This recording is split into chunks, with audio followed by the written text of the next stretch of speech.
السلام علیکم ورحمۃ اللہ وبرکاتہ۔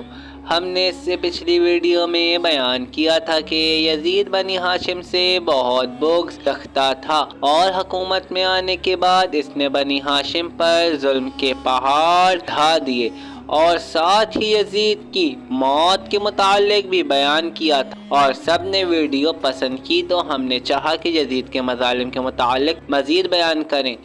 61 ہجری میں واقع کربلا ہوا اور یزید 64 ہجری تک زندہ رہا، تو اس نے واقع کربلا کے بعد کیا کیا ظلم ڈھائے وہ ابھی ہم آپ کے سامنے پیش کرتے ہیں۔ یزید کے تخت نشین ہونے اور شہادت امام حسین علیہ السلام کے بعد حجاز کے لوگوں کی ناراضگی میں روز بروز اضافہ ہونے لگا، اور اس ناراضگی کے اسباب میں سے ایک سبب مکے اور مدینے کو توجہ نہ دینا تھا۔ اس صورتحال نے آہستہ آہستہ بحرانی صورت اختیار کر لی۔ بالآخر والی مدینہ عثمان بن محمد بن ابی سفیان نے مدینے کے بزرگوں کی ایک جماعت کو مناسک حج ادا کرنے کے بعد شام روانہ کیا کہ ہو سکتا ہے کہ یزید جب انہیں انعام و کرام سے نوازے گا تو ممکن ہے اس طرح مدینے کی فضا یزید کے حق میں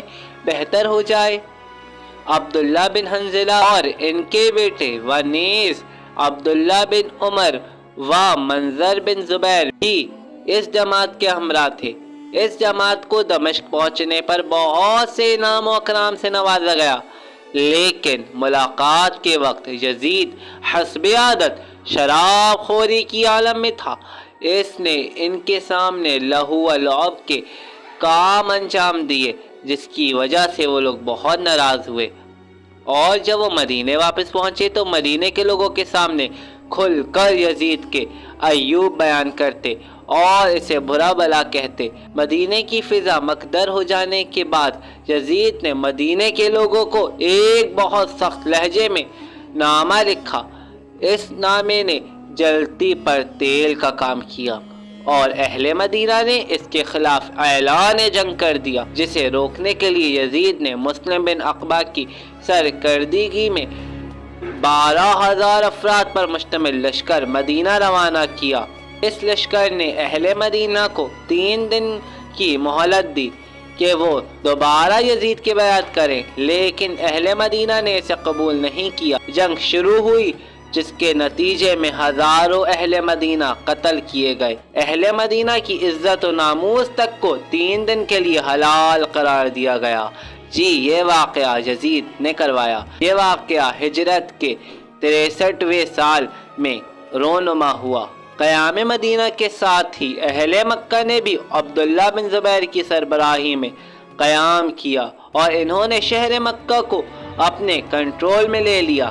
واقعہ ہرات اور مدینہ کے لوگوں کا خون بہانے کے بعد حسین بن نبیر سکونی کی سربراہی میں سپاہ شام نے اہل مکہ سے جنگ کا قصد کیا۔ لشکر نے مکے کا محاصرہ کیا۔ طویل محاصرے کے بعد یزیدی لشکر نے منجنیقوں بڑی بڑی غلیل سے مکہ پر پتھر برسائے، جس کے نتیجے میں خانہ خدا کو نقصان پہنچا اور کعبے کو آگ لگائی گئی۔ جب تک یزید کی موت کی خبر لشکر شام تک نہیں پہنچی، جنگ جاری رہی۔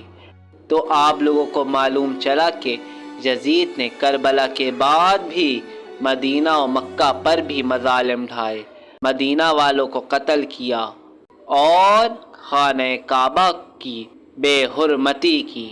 اگر ویڈیو اچھی لگی ہے تو ہمارے چینل کو لائک سبسکرائب ضرور کر دیجیے گا۔ اب تک کے لیے اتنا ہی، خدا حافظ۔